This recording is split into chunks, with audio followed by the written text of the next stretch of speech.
Welcome back to Salam Media, your home of humanitarian journalism, with your host Shabnam Palesa Mohammed, and this very special broadcast on the art of justice, using both the art and the law to defend humanity. And two of the very special guests joining us in our next segment. I'm very happy to welcome them into conversation. Professor Heru Susetio, who is a professor of human rights, faculty of law, University of Indonesia in Jakarta. I'm very, very happy to see him. Assalamu alaikum, Prof, and thank you for joining us. And our second guest here, Faris Rashid, who is an Indonesian Mission for World Peace Minda activist, as well as a BDS Indonesia member. Welcome to Salam Media. Hello. Thank you. Welcome. Salam.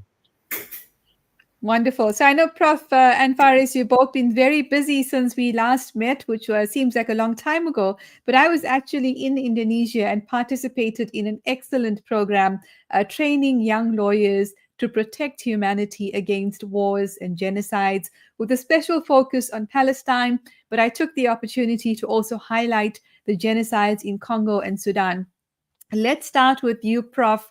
Where does this passion come from to educate young minds around human rights, international law, and strategic advocacy? Okay, thank you for the opportunity to share at this good media, Salam Media. Actually, my voice is quite clear because this is international connection. I'm worried that I cannot. My voice is not really. Uh, You're perfectly clear, Prof. you can hear me? Yes, you're perfectly clear. Okay, okay. Yeah, about the young lawyers training against genocide in Palestine or in Gaza. Actually, this is actually an ongoing program and not the last one. Actually, it's like the beginning of the program, the start of the program. We would like to extend our network and extend our cooperation um, with our goals. Actually, how to prepare, how to support the legal action made by our colleges in different countries. And the main idea is to get the support, the legal support from all over the world, particularly from Indonesia, because Indonesia is considered as the fourth largest country in the world in terms of population. And a lot of people here actually strongly support the Palestine. But most of the support actually more on the humanitarian issues, giving aid, giving health support, medical personnel, and also donating money, donating zakat or something like that. When a small number of people care about advocacy, care about providing legal aid for the victims of the genocide and crimes against humanity, and also even smaller national lawyer here who has idea how to defend the victim of genocide in Gaza and Palestine. So therefore, our utmost idea have to get more skill, more knowledge, more networking about how to work together to fight against genocide in Palestine and yeah in Gaza actually. That's why we actually conducted this training, and this is not the last one. Hopefully, inshallah, not the last one. We will conduct another training, and again, this is not local training actually, because we also invited colleges from Malaysia, from the Thailand, and inshallah, in the near future, we'll invite another Southeast Asian lawyers. From Cambodia, from Vietnam, from Philippines, from Singapore, from Brunei Darussalam, hopefully. So this is just the beginning. And why do we need to support this legal action? Because up to now, the crimes against humanity and genocide still took place in Gaza, in Palestine, and the main perpetrator, is still living freely. And then again, they still attacking the people and killing the people, still committing genocide, even after the ceasefire took place since last week. And that's why we need to work hard to stop genocide and bring the perpetrators to the justice. Thank you. Absolutely. Let's have a look at some of the posters that came out of this training. There's a general promotion poster, there's a poster with you on it, and posters of my participation as well. Sadiq, let's have a look at some of this content, and let's draw Faris into conversation. Faris, what was your Hello. experience of this 2-day training workshop, which had wonderful partners, Paham, Minda, Centra, ILCP, and a number of students and young people that were learning such important and empowering information? Okay. First of all, Shabnam, thank you for having me. It's already Friday here in Indonesia. It's a very exciting moment to have such a broadcast here, and I think I have several thought about the young legal training that was held before in Jakarta. The first thing of all, I have think that uh, I'm legal. I, I'm a legal student before I have graduated, and in fact I think studying the fundamentals of international law is nothing. It's not something new. Just as discussion on human rights also, there's also topics that we have certainly encountered before in our university life. But what's truly exciting about this is we are trying or attempting to apply both of this concept of the international law and also the human rights law in the context of Palestinian and in the Palestinian cause. And I think in doing so, we come to realize that international law that was, I think, very highly praised and rewarded by the international community. It could be appear lifeless in the face of the operations act in the face of Israel's actions.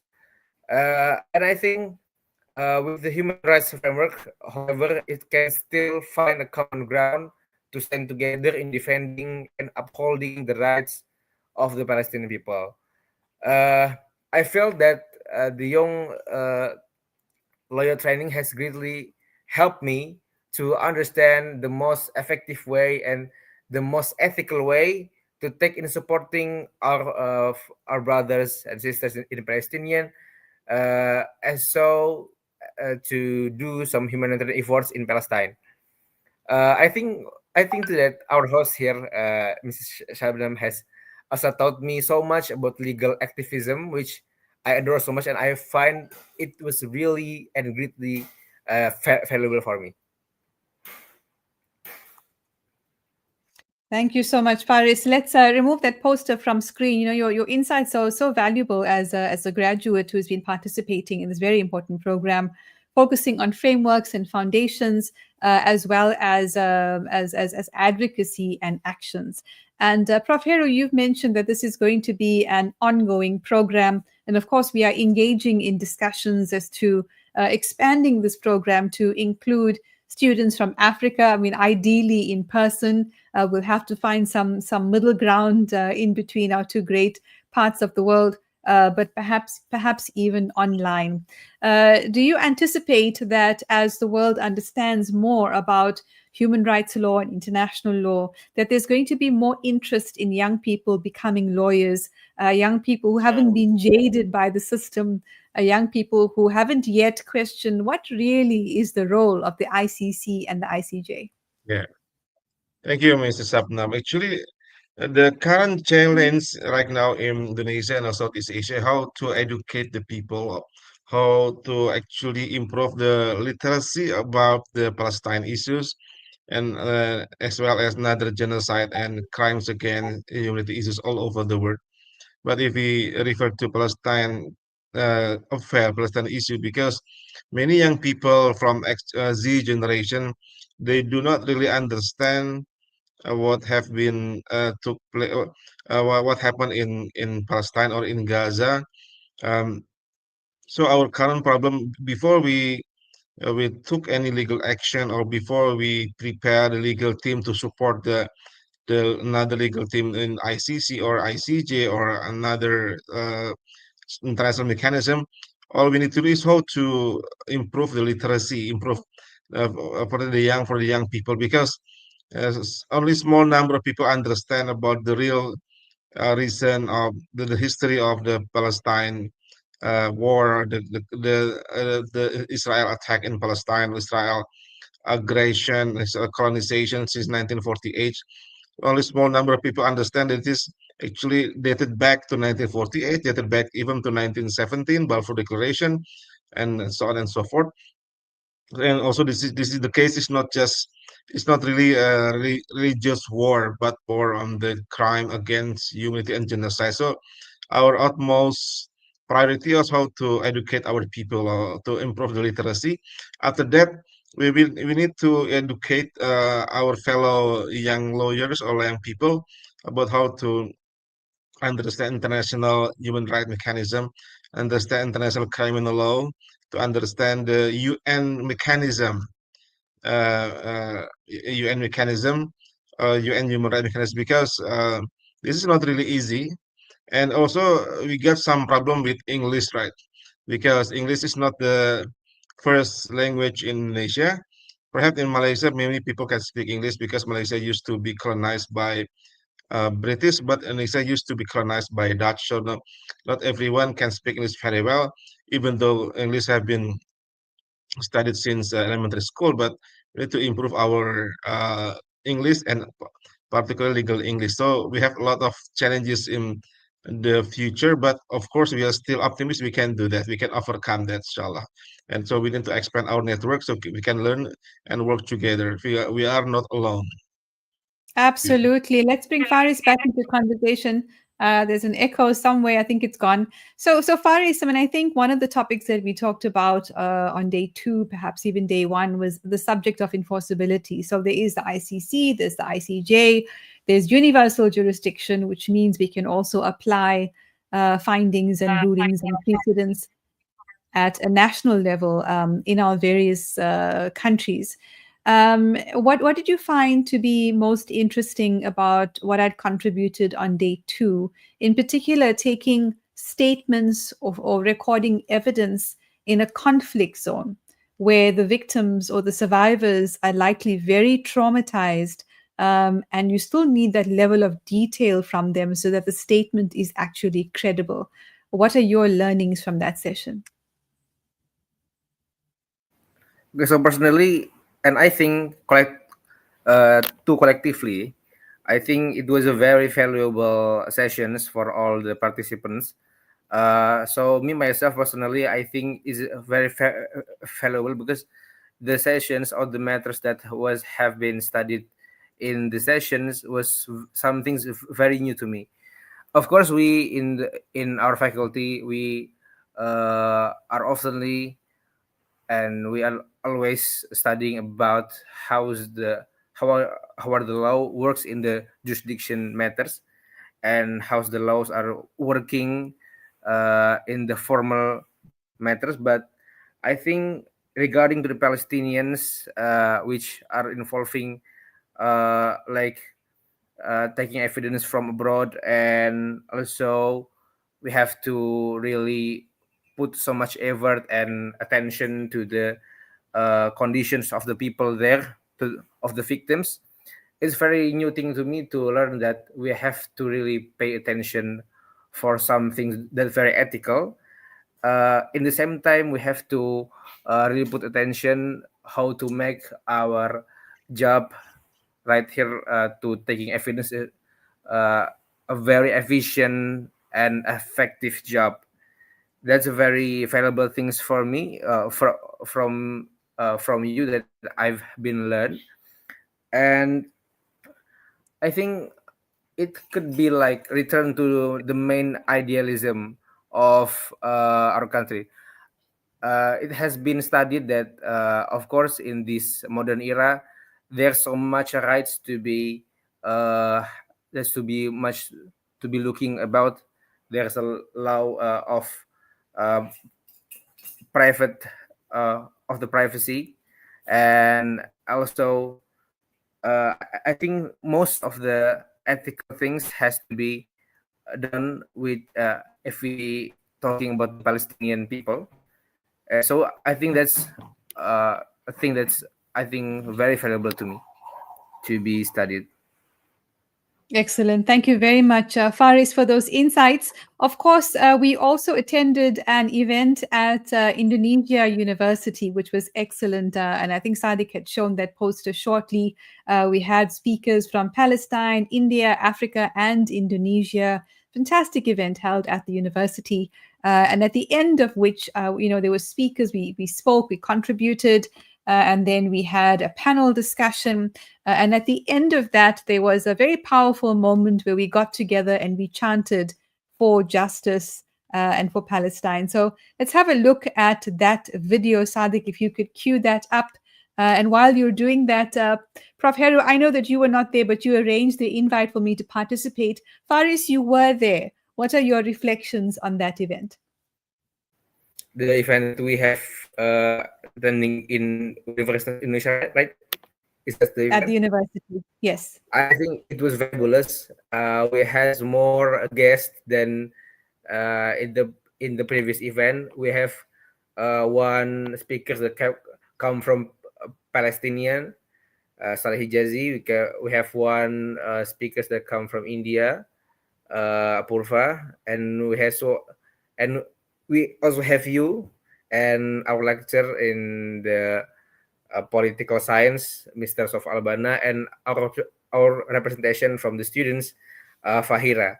I think it's very fabulous thing which we have gathered all the perceptions and all the perspective about the Palestinian matters regarding. I think it's very wide range. Our representation from the students are speaking about the young activism in Palestinian thing, and also you speak so much about how the art and law and activism are really do something about the Palestinian advocacy. Also, Saleh Hijazi and Apurva talking so much about how's the international uh, relation has some things about the boycott movement. So I think all the scene and all the chapters, all the matters that uh, have been discussed at the event was very, very meaningful and very valuable. Thank you so much. Let's have a look at that video clip and we'll swing the last question to Prof. Heru about an upcoming march in Indonesia. But first, let's take a look at that video at the university. Free, free Palestine! Free, free Palestine! Free, free Palestine! Free, free Palestine! Free, free Palestine! Free, free Palestine! From the river to the sea! From the river to the sea! Palestine is always free! Palestine is always free! From the river to the sea! From the river to the sea! Palestine is always free! Palestine is always free! Louder! From the river to the sea! From the river to the sea! Palestine is always free! Palestine is always free! The people united will never be defeated! The people united will never be defeated! The people united will never be defeated! The people united will never be defeated! Free Palestine! Free Palestine!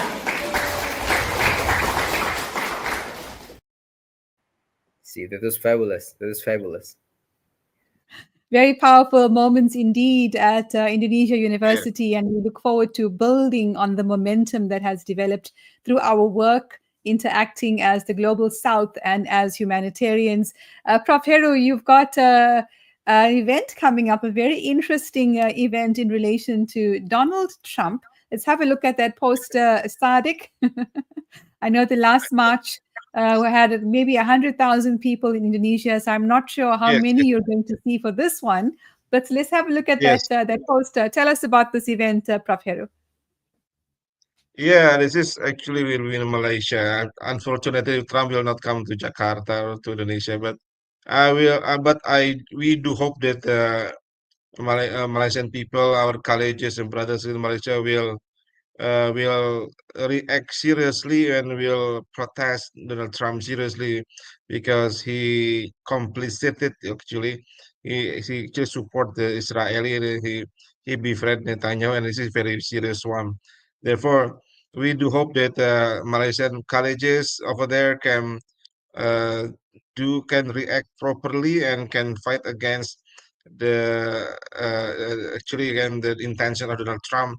Yeah, Trump. Yes, Trump have proposal and he initiated the peaceful in Gaza. But of course, the peace in Gaza, the ceasefire in Gaza, actually must actually according to Gaza people must actually not just providing aid and to stop the conflict or the war, but also to open to also to execute or asking about what you call it accountability of the war, like genocide and crimes against humanity. Not just uh, stop the genocide, but also how to bring the perpetrator to justice. Because in Indonesia we have the very large protest in October 12th, almost 2 weeks ago, and almost 80,000 people coming in the morning, Sunday morning in Jakarta. And I also came at that time, and there are 80,000 people coming from all over the cities in Indonesia, from three different islands. They come to support the Palestine liberation, to support the freedom of Palestine, and also to stop genocide and to to fight against Israel. So actually, we all also hope that the Malaysian people can also support and also do their best to protest against Trump and to criticize the genocide in criticize and also to asking for the legal accountability of the crimes which have took place in Gaza and Palestine for the last 18 I think 77 years if we refer to 1948 Declaration of Independence of Israel. Thank you very So we much. have Some compelling words there from Prof. Heru Susetio and Faris Rashid joining us today on Salam Media. Thank you very much for your commitment to human rights, and we look forward to working with you in future. Assalamu alaikum. Salam. Thank you, Sabnam. Thank you. Well, that's Thank you. been segment 2 today here on Salam Media, humanitarian journalism. But don't go anywhere. In our third segment, we'll be talking with the legendary Professor David McCoy Mason from South Africa. And you are live with Salam Media.